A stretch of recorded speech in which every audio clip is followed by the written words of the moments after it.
Hello and welcome to episode 104 of the Corner Flag. Joining us is Prashant and Mukesh, not Akarsh, but joining the three of us in the Corner Flag virtual studios is Arvind S.A., comedian. Arvind S.A., what is happening, Arvind? How's it going?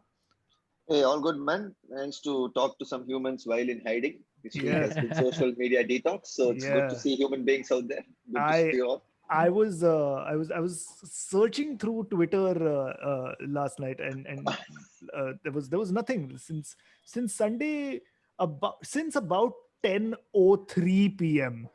Because 10 p.m. was kickoff. Was it 10:03? Was it 10:01 p.m. when you went Wow, off? Amog, we haven't even begun the episode. You're not gonna wait for it, aren't you? Not at No, all. no, I no. mean, neither did Scott McTominay. He didn't wait for it That's either. true. So why should I? But yes, we have to open with that. We have to open with United 6, Leeds United 2, because historic meeting between the two sides after, what is it, 15 years, 16 years? How long was it in the Premier League? You mean, because we met in the past, as recent, the last one was in the Carling Cup, which was about, I Yeah, think, 10 years ago. But no, our Premier League is about 17 years ago.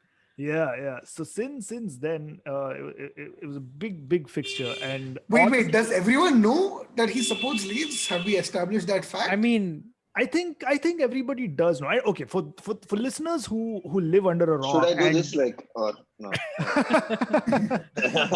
for our Or listeners should you say as, the Marcelo Bielsa posted it? No, okay, fine. yeah, for listeners who are listening to this on their podcast apps, SA is wearing a Leeds United T-shirt with a picture of Marcelo Bielsa on his wall, And Pablo at the back, Hernandez. and Pablo Hernandez at the Okay. back. He is Because he supports Liverpool. yes, No, absolutely. Because just to uh, avoid. yes, Marcelo Bielsa and Pablo Hernandez, legends for Liverpool, widely respected at the COP. But yes, for those of you who live under a rock and don't know the team that SA supports Leeds United. He's probably India's only Leeds United supporter. No, man. There are at least four of us Uh, who I've known since who I've known since I started. I started this community on Orkut in 2004 called Leeds United. Even after I died, okay. Wow. So I was in Well school done. then, and there were four, and I'm still in touch with all of them. And one of them is from Bombay. A good friend of mine called Varun Mani. He's into wildlife photography now, and the other guy is also in Bombay called Ashwin Nair. There's no coincidence; they're all South Indians. Clearly, Yeah. we have taste, but sure. Wait, why did they? Is there a reason that you guys like? Why do they support Leeds? Like, if Well, you listen, I don't know about their story, but since you asked you guys, I can only speak for myself. I've always related to the underdog all my life. It's something I've gravitated towards to a lot. And today, probably I'm gonna psychoanalyze it a lot. But if I have to simplify it, it's I do not like.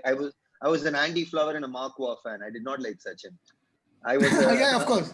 Well done, Andy. I'm a Andy, Nick Andy, Heidfeld fan.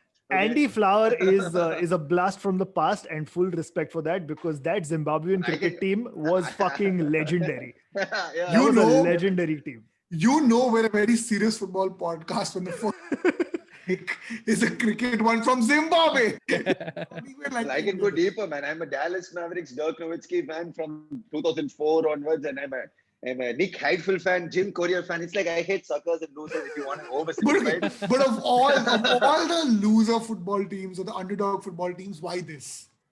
No, so it's always a thing. When I started following them, it was more, or rather, I started following football in general.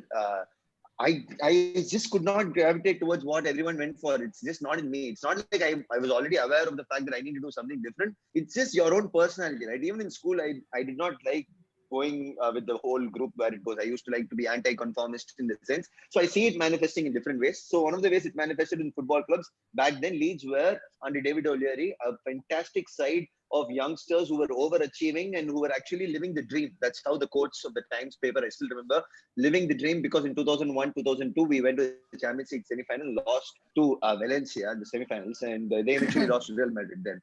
So Lovely. we beat Barca and Real Madrid on the way to the semi-finals then. So it was an epic run. And it was Nice. just a bunch of English kids through the academy with a bunch, say, Deco and Viduka and Rio Ferdinand and just some big names who later went on to become superstars. Just a Yeah. bunch of stories that never thought you could go this far. And back then, an English team going this far in the Champions League was a big deal because the only people who've done it before that were you guys in '99, right? So Yeah. it was a big deal, especially for a team with no big stars. You haven't paid big money and stuff like that. It's all of academy like Woodgate, Alan Smith, Harry Kewell, Lee Boyer, out and out Ian Hart, Gary Kelly, Paul Robinson, out and out academy products. Yeah. So that's pretty much a story that I just like any story that has a lot more individuality and a narrative to it. I'm a sucker for stories. I just don't like things that, hey, Ferrari, hey, Manchester United, hey, except CSK, of course. But I know. Immediately you give me shit for that. That's But my no, hometown, so exactly. I won't give you shit for supporting CSK because that is your hometown. At the end of the day, like none of us who support English football right now can have that sort of affinity with the clubs that we support. So your story about Leeds is as real as it gets. Again, and a lot of our listeners already know this, but I have to clarify this in front of you. My love for Man United did not start because Man United are winning everything. My love for Man United started because Ruud van Nistelrooy had that sexy middle parting here. Like he had great hair, yeah. Ruud van Nistelrooy had fucking great hair and he was like the Olivier Giroud of that time. मतलब कुछ भी करो उसका बाल को कुछ नहीं होता था. उसका बाल एकदम immaculate, proper, and I was like, हाँ ये अच्छा है. Then I realized that वो David Beckham भी ये team में खेलता है. So this is a great origin story. That's how villains are made. Yeah. I want that hairstyle. Absolutely. But let's talk about the game. All right, 6-2 to United. I was honestly extremely nervous about this fixture because Leeds have been playing weird. I won't say good or bad. Leeds have been playing weird, and that's Marcelo Bielsa, and you'll agree with me. I say you don't know what to expect from a Bielsa team. The United app has like a prediction game that you can do you have to predict the score, predict the lineup, etc. My prediction on the game was 4-3. I was like, ये high scoring game तो definitely होने वाला है. Somehow I think we'll scrape like a 4-3 victory, but it's going to be a tough game. And then Scott McTominay just ruined everything for me. Like, he just fucking ruined it. I just poured my beer and I was like, what? Yeah. But what do you think went wrong for Leeds?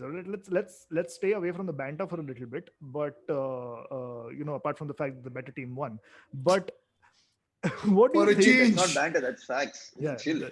No, what do you think went wrong in Bielsa's tactics for the game? Okay, before I answer that, can you tell me how long you want me to keep it? Because I can go full Bielsa on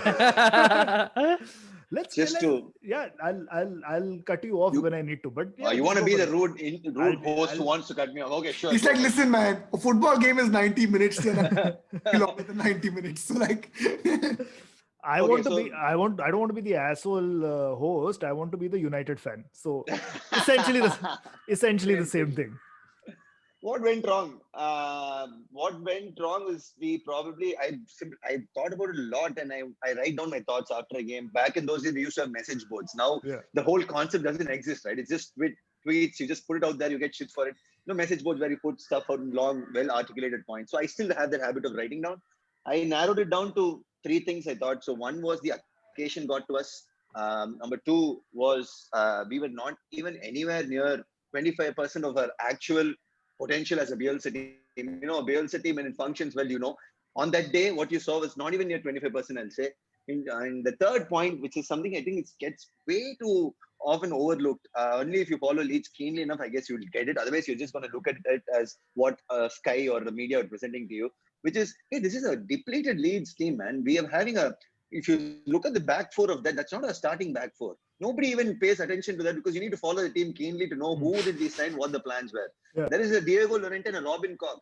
Together to be spent on them 50 million, right? Yeah. That's a German international and a Spanish international starting centre back who should be playing in centre back because we made a step up. And that is a championship starting defense back 4 out there for us. So the expectations have to be pragmatic. Alioski, who plays left back, is a left winger who is a makeshift left back, because we don't have a first choice left back. Luke Ayling is a right back who's playing centre back. It's the third start as centre back in this particular thing. And that's also because Bielsa goes with an 18-man squad and prefers people doubling up because he likes to keep the squad wafer thin and extremely overperforming and highly efficient that way. So there are a lot of things and there are a lot of things that need to be looked at when you look at this game, and not necessarily as a case of the whole cost of the back 4 is 5.4 or 6 million. do you really want me to get into numbers of the squad that we went against? So therefore, if you ask me what went wrong, it's a combination of these three things. So yes, in spite of this kind of a situation, our game has, we've always given 75% of the Bielsa performance has still been good enough for the Premier League so far. But on that day, we gave 25% and the occasion. By occasion, what I mean is something as simple as this. The first goal is the best example of this Bielsa culture is still a work in progress because the new players need to understand the importance of it. For example, the first goal happened because Rafinha made a mistake. What mistake was that? You gave him the ball in a crowded place. 3 Manchester United players were around him, and he has not yet got into the Bielsa system to the point where he should realize, listen, when you get the ball, the Bielsa system is the rest of the team will already be in the opponent's goal. You saw how many players went forward with him with his back turned to the goal, and all it had to do was 3 players rushing him. And in a typical Brazilian manner, he thought he can hold the ball and then body feint like this, and then a touch here or there, and then drop, and the referee would give him. He didn't get any of that. That's the English Premier League. And then boom, why do you think Scott McTominay got free? Not because he's some attacking midfielder. We all know the truth about him. It's because his marker, Matthias Klick, was already running all the way to that box. Because the expectation from a Bielsa team is the minute Rafinha releases the ball to somebody else, you need the whole play to switch, and boom, you have the whole team. That's how we play. That's the risk you do. 30 seconds or 90 plus 3. It's the same thing, dude. I think what you can say is it just did not Matthias click for them at that moment. What is that? What is the pun? I didn't get it. It's bad enough that many lineups together, Amog. I've reacted the same way for your jokes. Exactly. No, but the thing is, I say it's one thing to crack a lame pun, but when you have to repeat it, no, then it hurts even more. It hurts even more. I'm going to more than 6-2. I'm going to erase all the Robin Koch puns out of the notebook right now. But okay, so you talk about the occasion getting to you, right? Talking about the occasion, there was something interesting that the commentators mentioned about Calvin Phillips. Now, Calvin Phillips is a fantastic young English player who's making a step up into the English senior team as well. He's a Leeds United academy lad. He's born and brought up in Leeds. He's a Leeds fan. He's grown up watching the Premier League rivalries between Man United and Leeds United. When he was a kid, that's when this rivalry in the Premier League was a big deal. He was a ball boy in the Champions League run. Yeah. Just to add to it. Yeah. And apparently, immediately after the last Premier League game, he went around the dressing room telling all the foreign players, all the new people in the Leeds team about what it means to play in this fixture, etc., etc., etc. Clearly, he didn't do a good enough job. For the first goal was a foreign player, Rafinha. And the first thing I thought was, Calvin, you had one job, Calvin. You think it's the Yorkshire accent that was a little tough to decipher for the Brazilian. It might have been that, but he was the first. He was one of the players, one of the 2 players who was taken off at halftime by Bielsa. Because his job was to man-mark Bruno Fernandes, play the Ander Herrera on Eden Hazard, if that is an example I can bring up, that sort of a role where you just completely nullify that attacking threat in the middle of the park and just cut off the head, basically, is the way that Bielsa wanted Phillips to set up. And that just did not work. And he was sacrificed at halftime.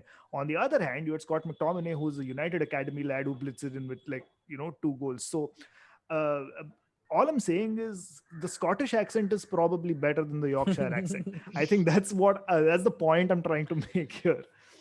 Well, I think the reason he was taken off at halftime, I'll have either 2 things to it. One is, of course, yes, he did not do a good enough job because he's done it before. If you saw the Man City match, KDB and him was one of the best battles you'll see, at least so far I've seen in the season, man. It was fantastic. And KDB also took it to him. There were 15-minute matches, spaces in the match where one person was on top of the other.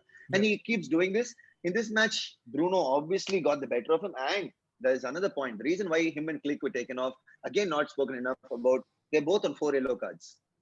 And before Jan 16th, we can't afford to get them that 5th one, which will mean an automatic suspension. And Bielsa believes in one thing very clearly. If you can't give you 100%, Bielsa is not one of those fellow. A 75% world-class striker is still better than a 100% academy kid. Yeah. You understand? He doesn't believe in that. He feels at all points of time, the values of whatever I bought into has to be applied with the same amount of intensity and discipline and commitment, which is why at 6-2 losing, you saw how we were running at 90 minutes. That's Yeah. pretty. They're soldiers. I just think of Dothrakis when I think of Leeds United Bielsa. So that's pretty much how it works. You Yeah. just shut up and do what your master has asked you to do, which Yeah. was why a Pascal Stroik and a Jamie Shackleton could come on, because a Click and Calvin could not put in their efforts and they mark their stamp in the game, especially given the tightrope that they're balancing. Because I did not expect that substitution as well. I was genuinely thinking this game needs a Pablo Hernandez, but then every time you think like a common fan, you realize, oh, Bielsa is something different. He's not thinking like that. I'm thinking Pablo Hernandez because I'm like, hey, give someone the ball, operate in the spaces, and hopefully create better chances in the final third, show some composure. Yeah. But Bielsa is like, first we need to control the match by controlling Manchester United's best players. And Yeah. Calvin was not doing a good enough job. Was not, So yeah, last year in was the not. championship, he took Calvin off multiple times at the 20th minute, 15th minute. Hmm. Weird times. You would be Yeah. like, hey, in the last match, you just called him an England international potentially. In the next match, you just remove him in the 20th minute. But that's how it is. And then That's he'll how it is. apologize after the match. He'll say, it was my mistake. I put Calvin in a difficult position as a manager. I had to address this match and I have apologized to him, is how he puts it. So, no, the media can't do any narrative around it. That's a Yeah, yeah. beautiful thing about him. He's very Lovely. honest. Now you mentioned that Leeds United reminds you of the Dothraki. If Leeds United is Dothraki, who's Khal Drogo? Bielsa. It didn't really end well for Khal Drogo. If Yeah. you remember, there is a death coming very, very soon. Was it season 2? Season It didn't end well for the Dothraki either. Forget Khan. And Fair. in typical manner, it doesn't ended well in any of Bielsa's stories so far. So it kind of that poetic, injustice to it kind of makes sense. So, Yeah. hey, but still, did you not like how committed the Oh, Dothraki stories were? That's absolutely. admirable, right? So Very, that's very pretty much admirable. comparable. Yeah. It's I'll no, it's remember this very analogy. I've admirable. never used it before. It's very admirable, and it's also admirable how Leeds United, like you said, were pressing and going for the goals even when they were 6-2 down or when they were 4-0 down. They were still going at it, like till the last minute, no matter the scoreline. It seemed like there was just one goal in the match, and the team was fighting to get that one goal that would get them a point. And you have to look at the scoreline to be like, nahi hone wala hai bhai. It's not going to happen. Even with this United defense, it's not going to happen because the United attack for once has performed. Speaking about the United attack, Daniel James had probably the most controversial game of all, starting off with his inclusion in the starting lineup that confounded everybody. Everyone was like, "ये अक्टूबर से नहीं खेला है." इसको क्यों? What is the reasoning here? But This is Amazon Prime documentary. If you'd seen it, you'd know, man. yeah, It's the whole Leeds nonsense. Yeah. but it's very it was a superb move by Solskjaer, I think, to unleash Daniel James. I don't know how much his history with Leeds United has to do with it because he was about to sign for Leeds. No, I don't know I if- was just joking. Yeah, it's No, just a but tactical thing. Yeah. Maybe there was something there, like these guys wanted to sign you, show them how good you really are. Maybe there's that playing in, but yeah, tactical wise also it was a lovely piece of work by Solskjaer to get his speed in, and he was rewarded with a goal as well. But that yellow card that he got for the dive. Now, let's be very honest, and I'm posing this question to all three of you. Did you think that was a warranted yellow card? Did you think that was a proper dive? Should I go first so that you can Go get for the it. Go you can get the biased view out of the way? Go for it. No, I didn't think. I was genuinely surprised. I didn't Yeah, think it was bad. Yeah. right. Yeah, but I don't think that was a penalty either, and you should have just No, let no. that go. It Yeah. wasn't. It wasn't a penalty by any means because the foul happened outside of the box and very clearly outside the box. The thing is, if you're running at the pace that Daniel James runs at, even a slight touch is going to send you flying. So it's not like he simulated where he wanted to land. It's just he fell. He got tripped and he fell. There was, I don't remember who the defender was, but there was a hand on his Cooper. face. Liam Cooper Liam always Cooper. does that because he doesn't have the pace to keep up. Fair. What yeah. I think the referee would have appreciated is if Daniel had just, tried running with, how sometimes when players on the verge of dying, they dive, they kind of do one. Listen, I'm going to fall, but I'm still trying to run because I'm an honest guy. Please watch me. And then they're like, boom, they take the time, right? Yeah. I think the referee would have appreciated that. Daniel just went boom. Anthony Taylor would have stopped the game and said, "See, Daniel, honesty is the best policy." Moral of the story is, yeah, but that was not warranted. I think that was also the one thing that Solskjaer was also angry about after the game in his post-match interview, where he said that was shocking refereeing. Everything was everything was fine. Right, let's move on to the other big scoring game of the weekend. Mukesh, you want to tell us the scoreline between Crystal Palace and Liverpool, just so that we can butter your ego a little bit as well? Yeah, that was 7-0. Oh, that was so good to hear. That was so good to see. That was so good to feel. Yeah, and you mentioned on the WhatsApp group that it made up for the 7-2 loss against Yeah. Aston Villa. In my head, now it's like it's like +2. Now in my head, it's like +2. That's it. That's like made up for it. So it was excellent. It was a great game because you know that Crystal Palace is known to like beat Liverpool in like important situations, and you know they're a bogey team in this world. Right? Yeah. It was a great game. Like at 60 minutes, Mohamed Salah's coming on. I felt very like, you know, the whole season I've been like, oh no, it's such a depleted team. It feels like there's so many players are missing.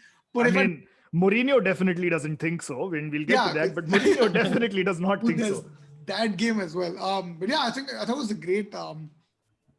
great performance. But I think this. I remember last December, Liverpool did 4-0 against Leicester. I think about 2026, 2025. I think this is that moment in terms of, you know, you sort of peak in the middle of the season. Liverpool's had a made habit of that. They did that even in the season. They lost to Man City by 1 point. We just peaked around December and then they sort of. So I think this is very nice. This is going to be that performance. If they win, they look back saying, oh, this is that peak when Liverpool, where they hit that stride, irrespective of the results. And I think that was very great. As amazingly Jordan Henderson. My favorite player scored a great goal, which is never happens. A very good goal. Yeah, it was and so many great goals, I thought. Very, very good goal by Henderson. Very muted celebration. Love the fact that he was talking about them being sloppy in certain. It was one of those games. It's like one of those movies where everybody is good and there's nothing to talk about because everything is good. It's so boring to talk about all good things. It's like beaming. Fake humility. They do fake humility. He should have just added. Oh yeah, we were a little sloppy. The sandwiches in the locker room weren't great. My shirt wasn't ironed properly. But guys, also, what do you expect? Do you really think Jordan Henderson, the players who everybody is always like, I can't believe that guy won a Champions League, is going to be like, yeah, we were amazing. Like, he's not. But he should be rubbing it in people's faces. He should be rubbing. Yeah, you fuckers thought that I couldn't have it in me to win the Premier League and the Champions League. Fuck you. 7-0 victory. I scored a goal as well. Ab bolo bhai chodo. No, I think I'm pretty sure he is like that once the cameras are off. Yeah, I'm so sure. Henderson is like, yeah. And I'm sure. I think he's just saving tickets for on the way down. Like when he's coming down. Again, I wasn't cocky, so you guys can be easy on me. But nobody remembers this. I hope you understand how the internet functions. People don't give a fuck about how you behave. It's about how we feel then and there. But you know what's going to happen, right? With players like Henderson and Milner, for example, who've been so restrained and who are very like humble and, you know, fake or not, you know, real humility. I don't know. I think they're bottling it inside so much that just as they're about to retire, they're going to have one massive blowout. Oh my God. Like there's going to be a scandal where Jordan Henderson and James Milner were caught drunk driving outside a casino with 5 strippers in the back of their car. And they went they bought like an island in the Caribbean. They bought an entire island. You know, all of those stories are going to come out. You know, stories that primarily feature Raheem Sterling because he's black. But those stories, I think, will come out. So by this logic, Harry Maguire is going to perform very well towards the end of his career. Dude, Harry Maguire performed very well. Harry Maguire performed very well in the last match against Leeds. What are you talking about? No, but yeah.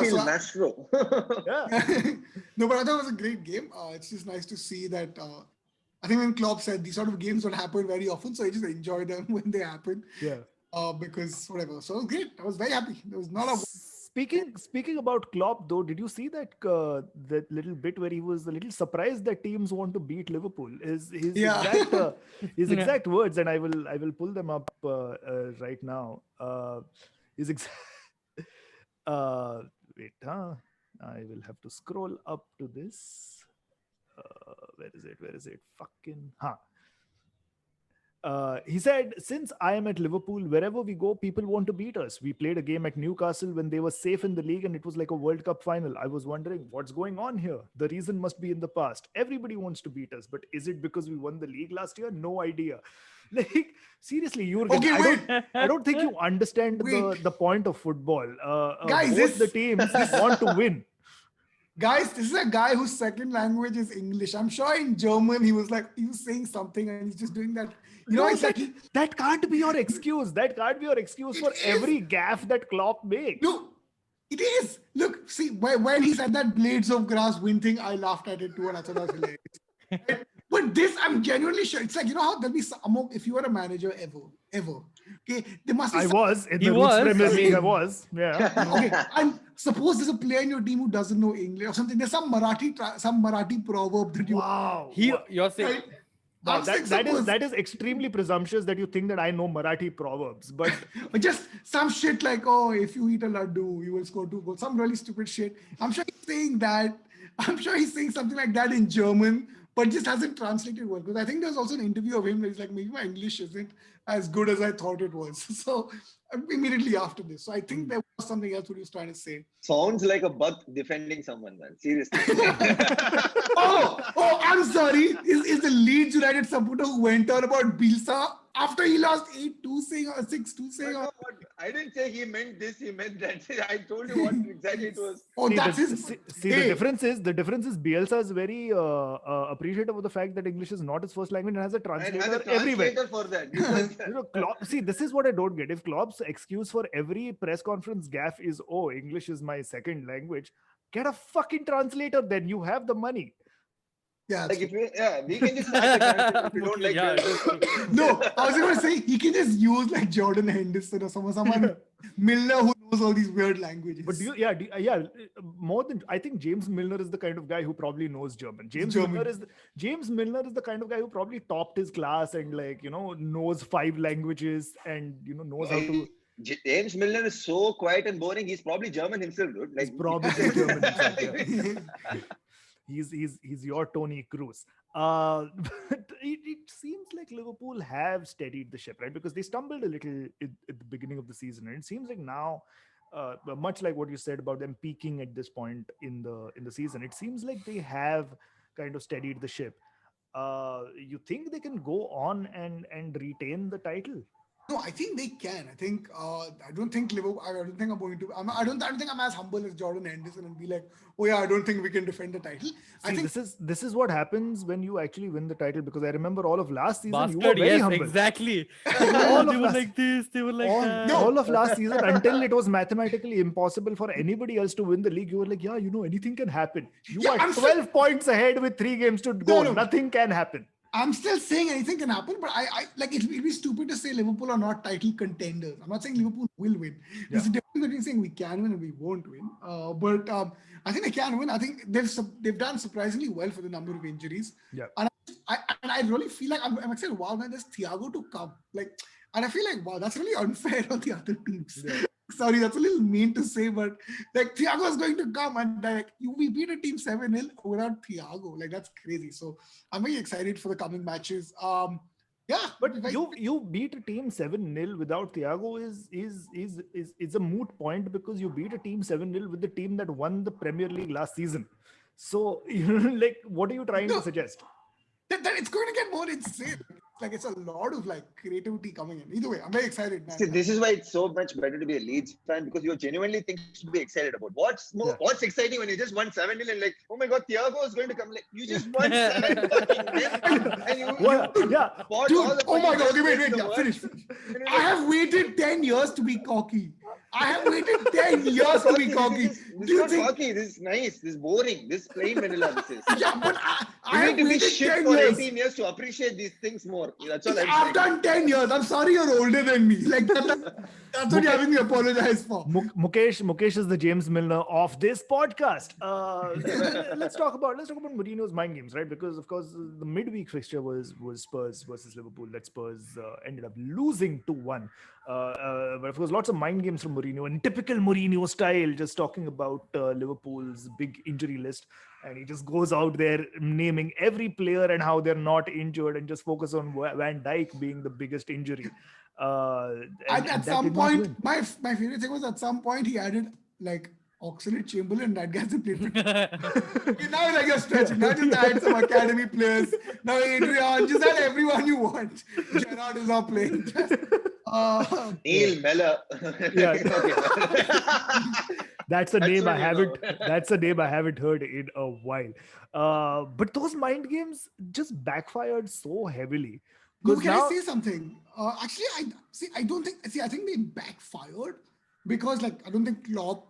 Dude, Klopp and Pep hug each other after they had the most intense rivalry and then they hug and praise each other. So I don't think Klopp has ever had he's not like Arsene Wenger who would get like.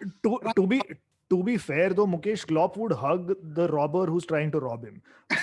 So it's not a big deal that Klopp is hugging Pep or anybody else. No, but I'm saying he's not the kind of guy who's ever responded. He's been a very nice guy about it. Yeah. So yeah, that way they did backfire. But I don't think that game was. I think that game was decided. Was very luck. I think it was it was one of those Liverpool really had. It worked out that corner and it was a little bit of mind switched off by that defender. Yeah. Supposed to mark Firmino. So I think it was just those teams were equal. I saw the match end to end and the teams were equal. Tottenham did look really good. Kane was a little shit. So I think it was a little bit of luck that just didn't go Mourinho's way, and Mourinho needs a little bit of luck. Yeah, but the thing is, it's not just that game, because even the game a couple of days ago, in this game week against Leicester, Tottenham ended up losing that 2-0, and now from first place, and they were clear. I think they were 3 points clear on top. They were not joint leaders of the table 2 game weeks ago. They were leaders of the table 2 game weeks ago, and now they've dropped to 5th. So suddenly, the perspective has shifted a little, and Mourinho is realizing that he doesn't really have the depth of squad as much. The depth of squad. Yeah, I mean they're playing Gareth Bale. I think Gareth Bale started against Leicester. No. Did he? No, he came on the half time. Came on which is as good as starting, because let's face it, we all know that Gareth Bale plays golf for the first 45 minutes. That's his warm-up. So it's for him, the game begins in the second half. But we're realizing slowly that Matt Doherty, for example, is a player that I want to highlight, because Matt Doherty at right back was signed for the very important reason of keeping Serge Aurier out of the starting lineup. And with Matt Doherty not available, you have to play that fucking ticking time bomb, that disaster waiting to happen at right back. And disaster did happen, because that penalty was a ridiculous one to give away. And once Leicester Doherty was available, but it's not that he wasn't available. It's just the last many game weeks. In fact, he's consciously gone for an Aurier, and that's Mourinho in many sense of the word. He will sign someone in the most problematic position, and then he will tell someone who he signed, saying, "Listen, the guy who I had a problem with last season is beating you to this spot. Now you up the game." And while flirting with him, he must have told him, "You are my solution. Please come." Okay. Yeah. Best example is Ndombele. Yeah. The whole time last season, he ostracized him, and that's their big signing. And suddenly he'll revive him. So how he toys around with these players and their mind games. If you see the documentary, you see that's pretty much there's a very risky approach, because you can do what happens with Dele Alli as well. Now Dele Alli is pretty much out, because when he came in, he pretty much told him, "Listen, Sir Alex Ferguson told me if there's one player you should go get Dele Alli, because that's how much the world rated him." So he went into Dele Alli, gave him the hope, and told him, "Listen, you could be the best out there.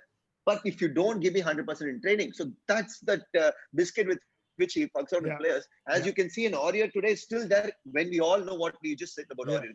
It's a common perception. And Matt Doherty was signed for that money. And yet, last 4 games, he's been on the bench. He's been on the bench.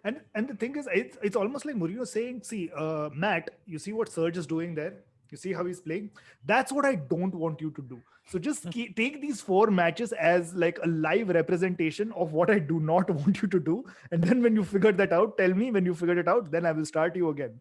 But yeah, I don't know, man. Like, do you think it's because Mourinho's methods are becoming outdated. Like, early 2000s, late 2000s, he was the Shays. It's tough to say that. It's tough to say that because Tottenham, prior to these two losses, were flying so high that you would never think that Mourinho's methods are outdated or risky because everything was going fine.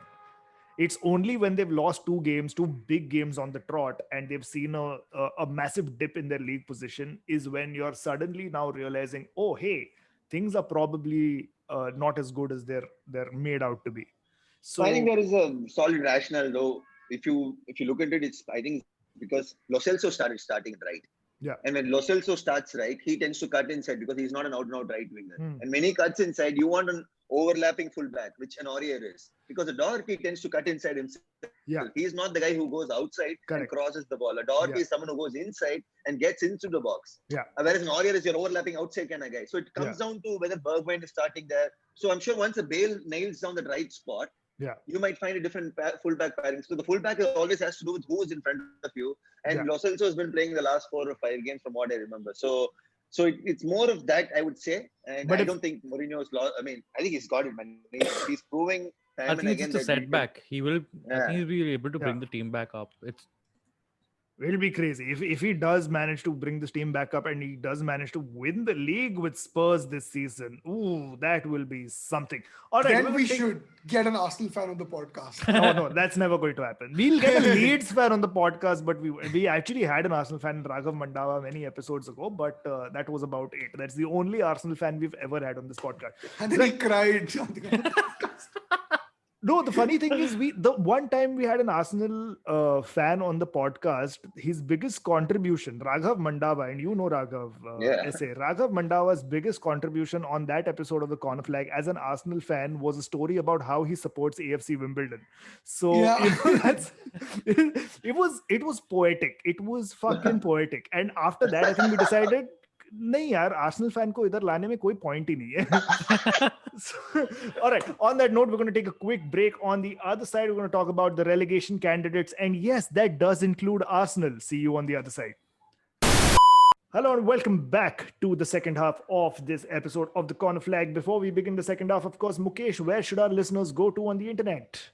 They should go to www.thecornerflag.in. And once they are there, what should they do, Prashant? No, Mukesh, would you like to add to that? There's a green donate button. Click on that button. Actually donate. Yes. We'll get money. That's a good thing. And then we will give you a gift. Yes, we will give you a gift, and that will not be a topless photo of Mukesh after Liverpool won the last year's Premier League. It will not be that. That is private property for the 4 of us. And with that, ladies and gentlemen, it's time to move on to questions. Okay, our first question is by the Couch Potato. He says, Leeds are playing exciting football, but are they going down in ranks? Can they sustain the style? All right, Arvind, I'm going to let you take this one because it's a Leeds question. Are they going down in ranks? What? No, I mean, I don't know how to answer that because relatively speaking, what ranks are you looking at here? No, it is a weird question. No, if the question is, are they going to get relegated? Definitely not. I'd be very surprised if Leeds are anywhere near relegation. Yeah. My expectation ahead of the season, after we finished that transfer thing, was 11 to 13, and I still stick by that. And eventually, this will happen, man. You're going to have many 5-2s and 7-2s, and I can't wait for the return leg. You have no idea how much of a game that's. It's going to be a massive game, and I wouldn't be surprised if United lose that one. I wouldn't be surprised at all. And hopefully there'll be fans by then. I don't know. That sounds. I'll be there for sure. I've already booked my stuff, and also, man, I don't think we'll get relegated, and I'm very comfortable. I do not think this style runs any risk except injuries, and even that we've been doing reasonably okay. So, sorry, Amog, this keeps happening to my camera. No problem. That's no problem. Just let it cool down if you want. Yeah, it needs to cool down. Yeah. That's fine. That's fine. Okay. I've switched it off. I'll turn it back on after 5 minutes. Cool. No stress. All right. The next question is by Bajirao25. Says, should Arteta suck up his pride and bring Ozil back? I mean, I don't know if it's as simple as that. I don't think it's as simple as, man, I don't like you, Mesut. I'm not gonna play you. I don't think it's as. Was it a pride issue? I don't think it was a pride issue. I mean, I heard there was a political issue with. There's a lot of political. Yeah. It's a political issue. It's a tactical issue. Of course, the whole thing is about Mesut Ozil supporting the Uyghur Muslims, and that being a big problem for Arsenal, who are funded by Chinese money, because China does not really like the Uyghur Muslims. So there's that. I thought you just said China doesn't really like Ozil. I mean, China doesn't like the world at this moment, considering the virus. No, that's very stupid. But there's that. There's also the tactical issues, because there's always concerns of whether Mesut Ozil gives his 100% in training, and Arteta being Arteta does not want anything less than 100%. But currently, with the way Arsenal's going, you would think that maybe Mikel, less than 100% is the way to go. But there's a lot of those factors. So I don't think just bringing Mesut Ozil back is going to magically make Arsenal's problems disappear, because again, this is a player who hasn't played in a few months. He's completely out of shape. He's not played a competitive game in a while. It's going to be tough for him to get back into peak fitness. And he's not the youngest player out there. He's what on he's about 30 years old, 31 years old now. So he's not really one of the younger ones who can, get back to fitness and in a really short amount of time. So it's not going to be a one size fits all, one click fix by getting Ozil back. All right. Next one's by Krishiv25. He says, according to some pundits, Leeds dominated the game because they had 59% possession. Your opinion? And he also goes on to say, why do people think having possession means being the better and dominating team? Go first half, it's like those panels where there's a woman and they'll be like every woman question goes to the woman. It's like that. If this is a Leeds question, Ashwin, please go first. No. So the thing is that I already made it very clear that Arvind is going to be on the podcast. Thank God. Yeah. So many people bothered about Leeds. So they know that. So they know that you're a Leeds fan. Oh, thank God. I was like, what? That okay. Cool. This is like, what is this? Maybe I should start my own podcast. It's so many questions. But, no, man, I don't make a big deal of just the position stats. I think there's a lot more if you want to make a collective argument with all the other stats as well. But if the question is, if the 59% give you the impression from the game that we dominated, then you've been watching the wrong game. We definitely did not dominate. Like I told you, we operated at 25% of our efficiency level. So at 59% of possession, it still counts for nothing if we are at 25% of what we could do. And what is the second part of the question? Sorry. Why do people think having the possession means better than dominating team? That's it. So it often Bielsa asks this question, and he says it's not about having the possession as much about where you had it and what you did with it. Which is why I said it needs to be viewed with all the other criteria and then made an argument, as opposed to hey, they had 70% possession, he had 30% yet. So that's the whole thing of expected goals. So it doesn't matter that we had 59%. Manchester United had a way bigger expected goal number than when compared to Leeds. So therefore the scoreline reflected that. The question would be fair if we dominated the goals, position and the expected goal ratio and lost 6-2, then that's a fair question. But I mean, the why it's a big deal is that's just the Guardiola legacy. No, that's it. Yeah. Question thing is that is it. That's just it is an important stat, but you can't have it standalone. No, but I'm saying, why is it important in modern football? Why we discuss it so much is because Guardiola once ran an amazing team with that. Like, that's the answer. That is the answer. Yeah. Okay. The last question is by Kabir Sony 21. He says, United, Badiashile or Pau Torres in Jan, Alaba or Upamecano in the summer? Amok just spoke Kazaki for us. Yeah, I have no idea. No, Upamecano, but what is the question? Oh, this thing, who's the better transfer? Who's going to come in the transfer? Okay. Yeah. I mean, I would love Upamecano to come in because he's a solid young centre-back, but with the way Lindelof and Maguire have played in the last few games, I think with the two of them being our first choice centre-backs and then Axel Tuanzebe and Ted Mengi coming in from the academy as reserve centre-backs, I think we're kind of good. if you, I don't know, man. Like it's, You wouldn't want any squad depth. I would. I'm just wondering if Upamecano is a better transfer, or if Pau Torres is a better transfer.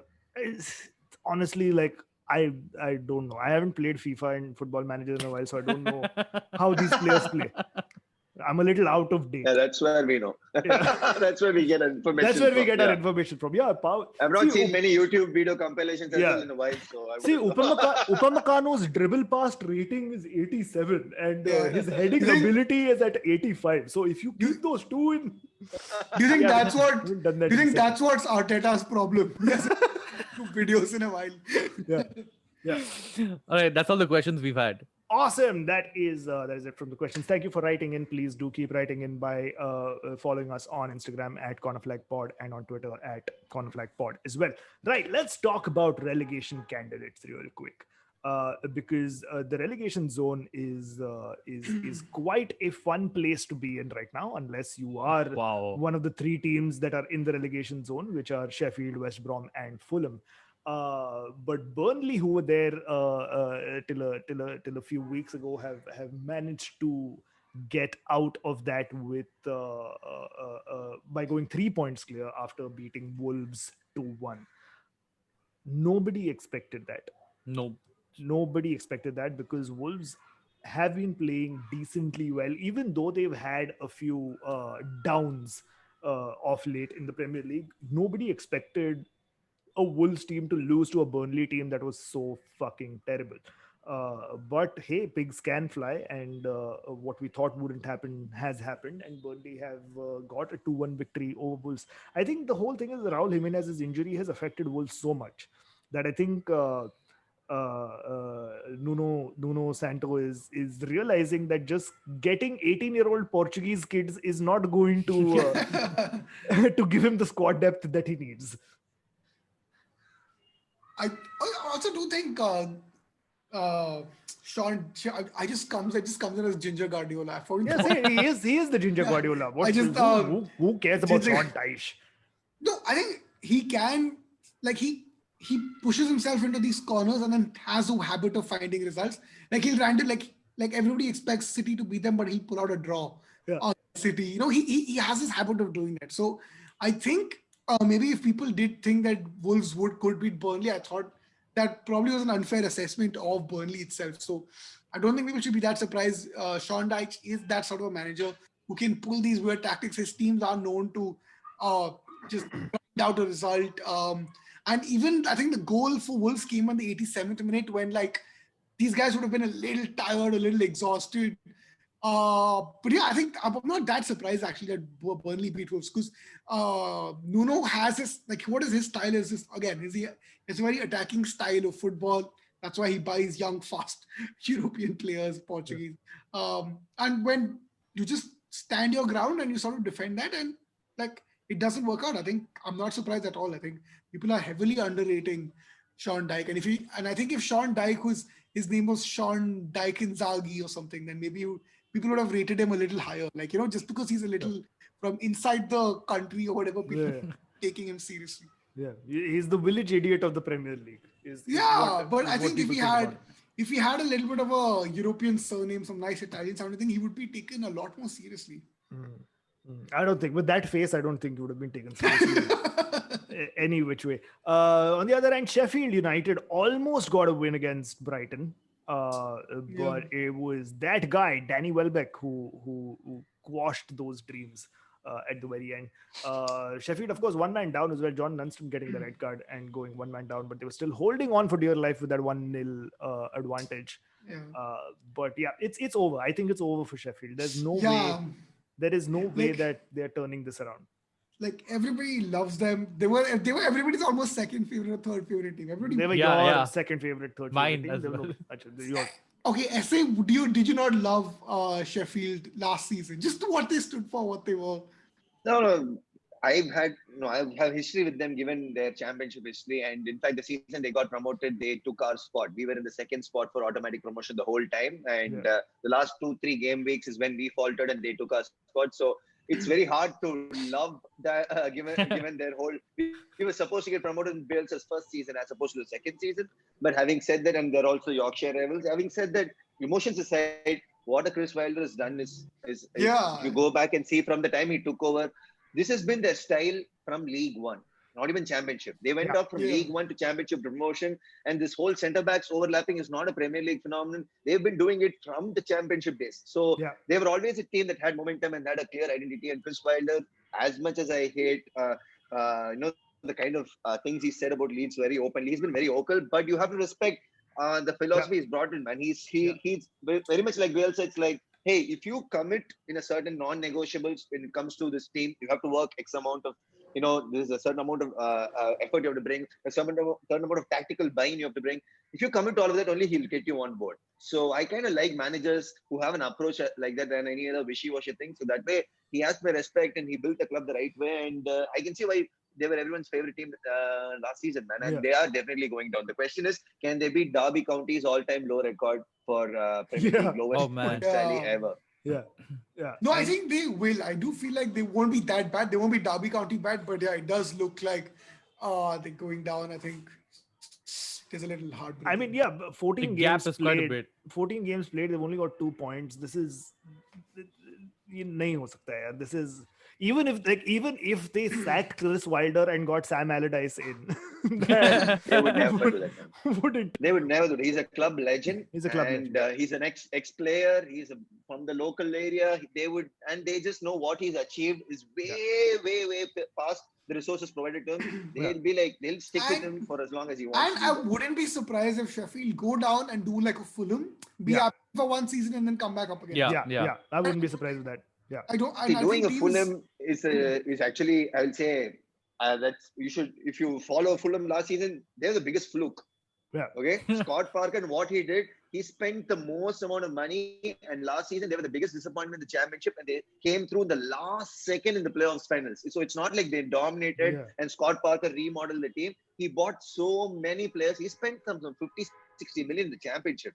And he could not get them up automatically. Leeds got up along with West Brom. So point being, Sheffield might not do a Fulham in that sense, wherein they underachieved and Fulham got away. But Sheffield probably a better example. You could probably say a Norwich or a Brighton. Those are teams that have gone down and retained their philosophy. So they don't spend big, man. Sheffield are very sustainable in that sense. They don't do a Fulham. Fulham overspend big time. That's why they went down in the first place. Yeah, absolutely. And I think, Mukesh, the lesson that you have to learn here is when it comes to championship teams, there is one person on this podcast who has more experience in the country.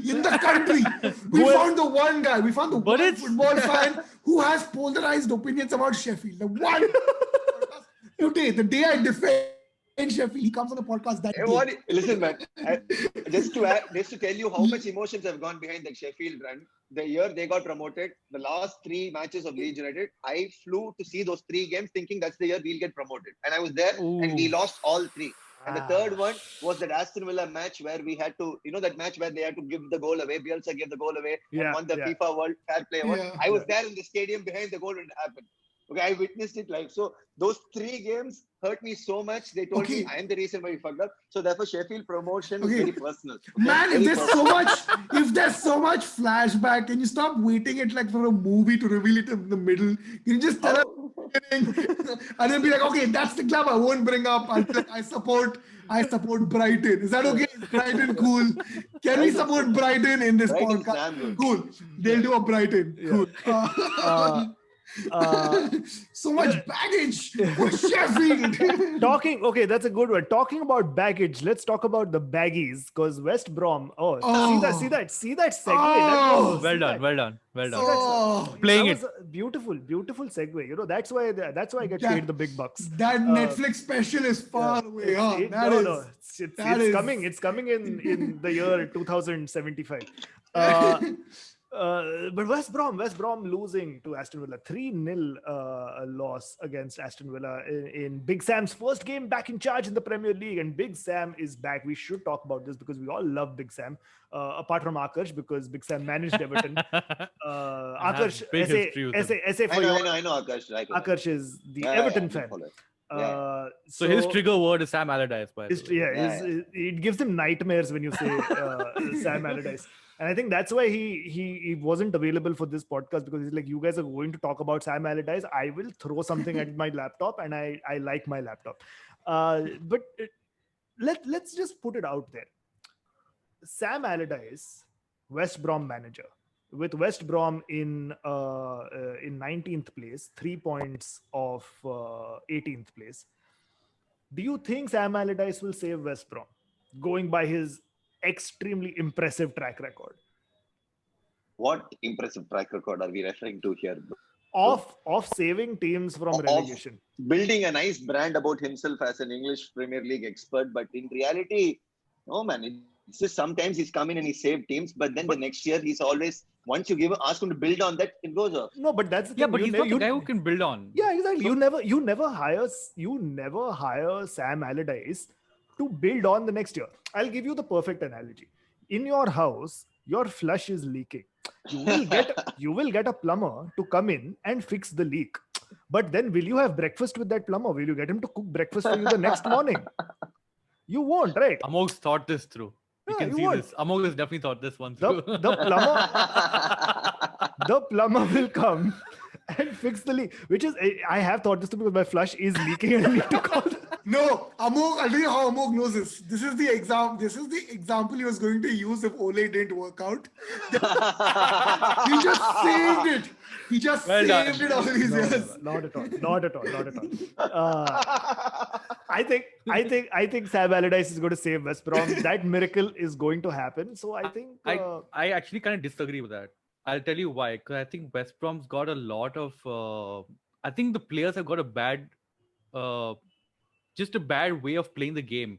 I don't think they've been led on the right way. I think it's going to take a very long time for Slaven Bilic to, whatever Bilic did is going to wear off. Sam, I don't think it will take him to do this right now. I'm telling you, Sam Allardyce is the perfect man to get your team to unlearn everything they've learned and learn something new. Sam Allardyce is the guy to unlearn. That's all they do. They don't learn something new. They'll unlearn everything. Unlearn everything. They'll unlearn everything, and they'll be safe this season.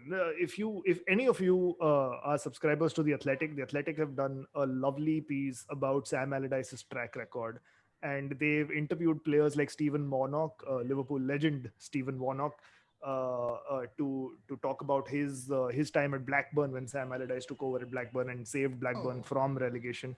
So just the things that these players say about Sam Allardyce is very interesting. So I'll tell you why. I'll tell you why I give Sam Allardyce some shot. Usually, right, in a Premier League relegation battle, the two teams are confirmed. By midway, two teams are confirmed going down. But there's that one team that's there for most of the time, but just makes it through. And there's one team like that, you think they'll be safe, but they just make it down. So I feel like in that sort of one team that sort of escapes, I feel like might be West Brom, but that's what I'm saying. So that's what I'm saying, right? Yeah. Sheffield and Fulham will go. Will definitely go down. No, wait, wait. No. Hear me. No, I'm not hearing it. Amog, that's not Big Sam. That's not Big Sam. That's universe having irony. That's not Big Sam's technique or anything. Whatever it is, I'm saying West Brom will climb out of the relegation zone and just make it and stay in the Premier League, and their place will be taken by Arsenal. So It's written in the stars. I'm telling you right now. Before we go to Arsenal, quick mention to Chelsea. They beat West Ham 3-0. Chilwell got injured. Tammy scored a brace. Well done. And we'll move on from there. Thank you. Nothing interesting. Nothing else interesting happened in the Chelsea game. Thank you. What was the score? Let us ask that. It was 3-0 again. It was fucking 3-0 again because Chelsea won. Yeah. We got a lot of since episode number 100, we've gotten a lot of messages from Chelsea fans saying, "Hey man, you guys are suddenly being very nice to Chelsea. Huh? We like Fuck this news." That. And that is never nice. That has all gone down the drain now. But let's go to Everton versus Arsenal. Everton beating Arsenal. Wait. Essay, can we make fun of Chelsea, or is there some more baggage there that you? I don't think he cares much about Chelsea. No, I despise. I mean, Leeds and Chelsea have had a long historical rivalry. There is baggage. I told you there is baggage. Beyond that, there is a Frank Lampard story. If you again follow the championship, you'll know Bielsa and Frank Lampard have had a fantastic fallout in the past. The Spygate happened because of Frank Lampard's Derby County versus Leeds. So that history So- stays, and that's something. So That's something that boo! Yeah, Boo. even more reason to hate Chelsea now. Chelsea, yeah. Right, but let's talk about Everton versus Arsenal. You know that famous Ferguson talk, right? Where in a pre-match talk, when United was supposed to play Tottenham, Ferguson just went in and said, "Lads, it's Tottenham," and then Tottenham United won like some 6-1 or something like that. I think every other team in the Premier League has now done their pre-match talks by saying, "Lads, it's Arsenal," because there is nothing else that can explain. What is, I keep asking this every bloody episode, what is the process? What is Arteta's process? Trust the process, respect the process. There is progress being made. Ghanta, you are 14th. You haven't won a single game since you beat Man United 1-0. Aubameyang hasn't scored since that 1-0, and that 1-0 was a penalty. So what is this process? What is this progress? I still don't know. Apparently, he still has a Maradona shirt inside that he is waiting for. That name was the best. Yeah. He's still He- not washed it also. Poor Yeah. fellow goes to bed with it every night. He didn't play against Everton. He didn't play against Everton because I think Aubameyang went to Arteta saying, "Boss, I am ready. I've got the Maradona shirt. It'll be a late tribute, but it'll be the best tribute. I've got it." Arteta was like, "Tu nahi khel raha hai. I cannot deal with this embarrassment anymore. You are not Then playing." he's just giving him a Pele t-shirt. Like when Pele dies. That's it. Yeah, that's when you're starting next. Till then, train. But did you guys see what Mikel Arteta said in the post-match? Did you guys see? I sent the video on the group, but SA, if you haven't seen this video, this is what he said. All right, this is the wordings that he used. He said, "Last year we won against Everton with a 25% chance of winning. You win 3-2. Last weekend it was a 67 chance of winning any Premier League game in history, and a 9% chance of losing, and you lose. 3% against Burnley and you lose. 7% against Spurs and you lose." Does he understand how percentages work? Yeah. Also, Yeah, but what are these percentages he's throwing? Because I have not come across this code. I He- did see the match. What percentage are these bookies odds or the expected goal ratio? What is he talking about? He's just talking out of his ass. I think that's what there's no context to these percentages, and these percentages don't even make sense. You can't say we had a 25% chance of winning against Everton, because at any game, if you go into it, you don't have a 25% chance, right? no, That's- also, if you see the video, he looks like his own deep fake video. Yeah. No, but I think the problem with Arteta was that I think people wrote the Arteta story before he became, he proved himself. You know, and he was like this, like, you know, like a prince, like, you know, Yeah. he got to like a big club by being an assistant manager, didn't have too much to show. Yeah. And everybody expected him to be the next big thing. And Yeah. then it just turns out he wasn't that good. Surprise, surprise. The guy who didn't have any managerial experience isn't a great manager. Yeah. Yeah. But I have a theory.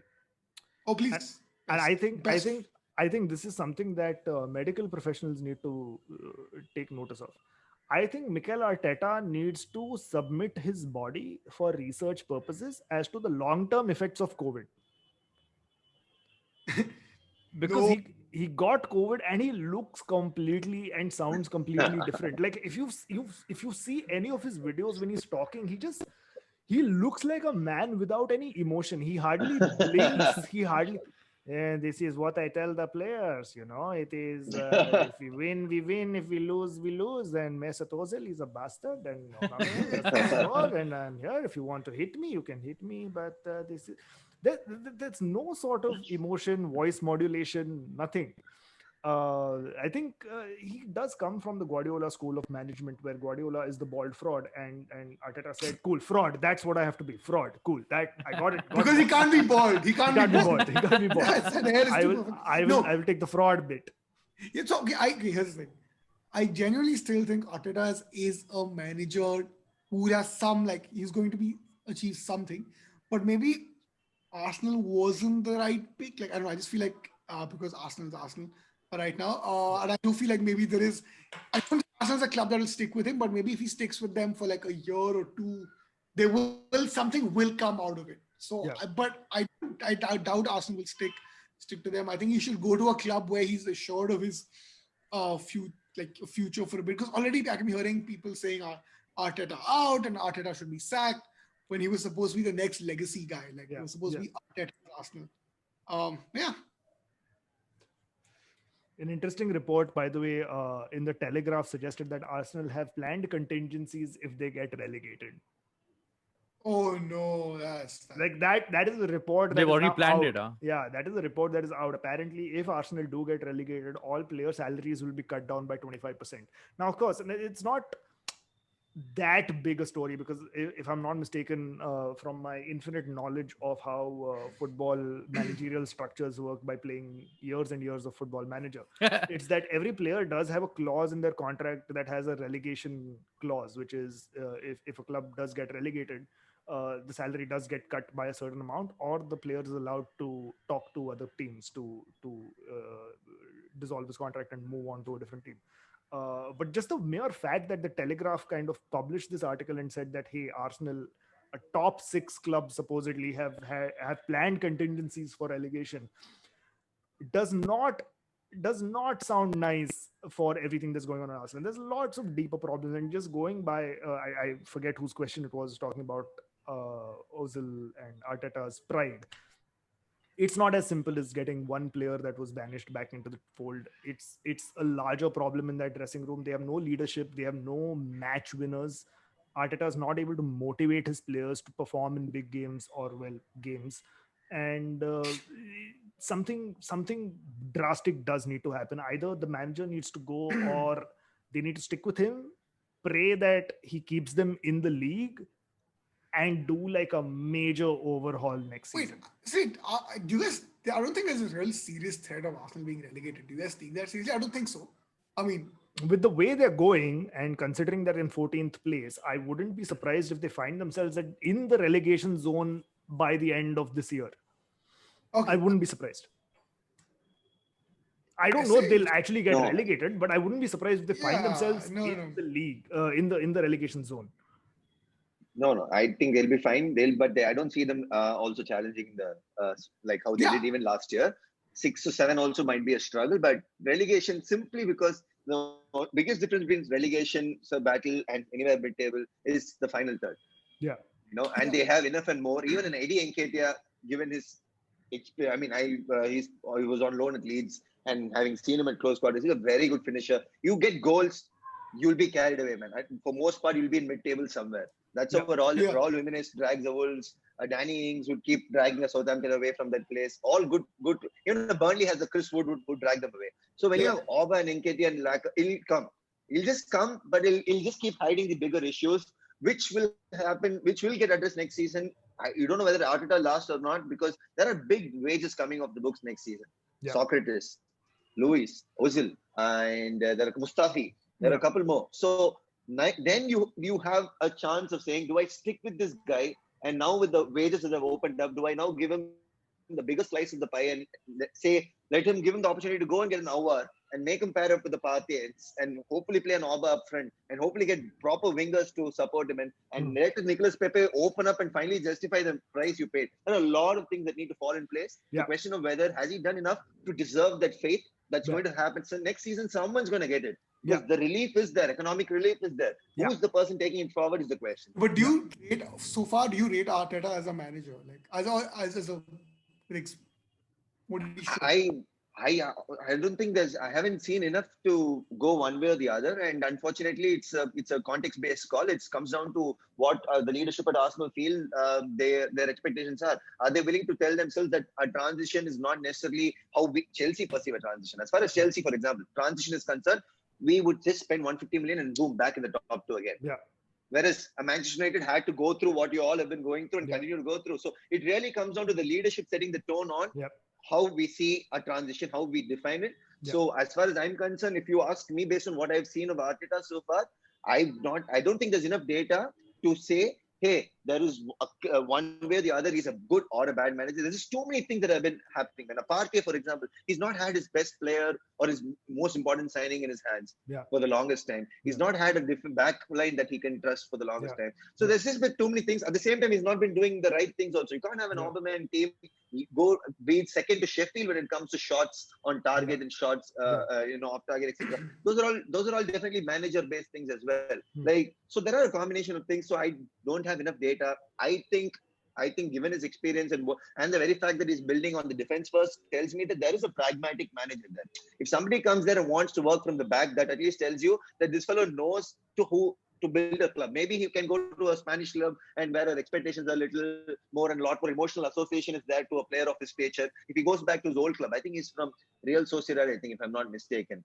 If he goes somewhere there, maybe he might have a lot more emotions going for him, because right now Arsenal are struggling. Arsenal fans are struggling to associate themselves with the story of Arteta. They try to build it up saying he's the next Pep, he's a list and all these things. But you realize these narratives work for Sky Sports in their YouTube clips, not for us on a day-to-day basis. Yeah, absolutely. Absolutely. All right. With that, let's move on to our final segment, which is fun stuff in football. All right. Lovely little story that I read. All right. A report from Degro Goal is stating that Lionel Messi could leave the Nou Camp next summer, which is something that we already knew. But it apparently states that 6 senior players have blacklisted Lionel Messi. Blacklisted. 6 senior players are not happy with the way Messi is behaving. Because of his enmity with the Barcelona board and how it's affected his performances. Then I read the report a little further. Now, these 6 senior players are, and these are 6 senior players, Ricky Puig, Marc-Andre ter Stegen, Ousmane Dembele, Miralem Pjanic, Samuel Umtiti, and Junior Firpo. The last player's name is Junior. How do you call him a senior player? I do not understand this contradiction here. But these are the 6 players who are not happy with the way Messi is doing. And all I see here is only ter Stegen, Umtiti, and Pjanic have a bit of a case because they are all experienced players. And even in that, Pjanic is a new signing at Barcelona. He's just joined from Juventus. So he's already pissed with Messi. So it's one of those things where it doesn't seem like there's a lot that can be made of this, because the report goes on to suggest that Sergio Busquets, Jordi Alba, and Gerard Piqué still back Messi. But these 3 players can also be phased out next summer as well, because they are also not getting any younger. But all in all, it just does seem like Barcelona are going through one of the worst periods in their history. No, finish. Sorry, so I read one long article about the politics that's happening in the Athletic about the Barca board and how what Messi is having to face. And if there is anything that you can take away from it, it is to realize that there's so much power that's behind in terms of the people who are trying to control it, who have even taken ownership of the club.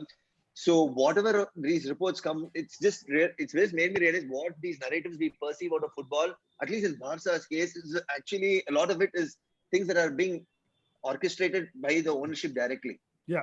So therefore, most of these things, especially Barca, given how much of football is centered around what happens in Madrid and Barca in terms of media and attention given to it, you have to take most of these with a pinch of salt. It just feels like watching a Big Boss equivalent of football. It's like every day some shit keeps happening. Absolutely.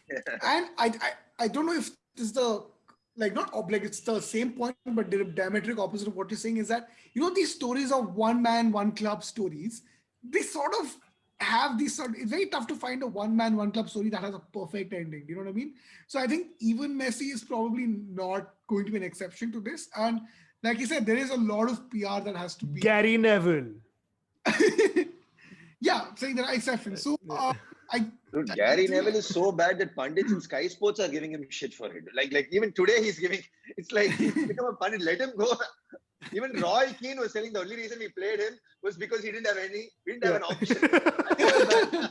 Roy Keane in the same panel is giving him shit. I do feel like these one club, one man stories tend to have shaky endings, which is and especially when there's a big new wave coming in, and this is at some point everybody is going to get too old for a club or too outdated for a club. So Yeah, just Messi's no exception, I guess. Yeah. All right. With that, ladies and gentlemen, it's time to end this episode. Thank you so much for listening to the Corner Flag. Thank you so much, SA, for being on the show. Yeah, it was a massive, massive pleasure to have you on, and we shall do more of these in the future. April, I look forward to coming back again. Yeah, absolutely. 100%. Win or lose or draw, we shall have you back for that one. If you'd like to get in touch with us and tell us what you thought of this episode, you can find us on social media. You can find SA on Twitter at.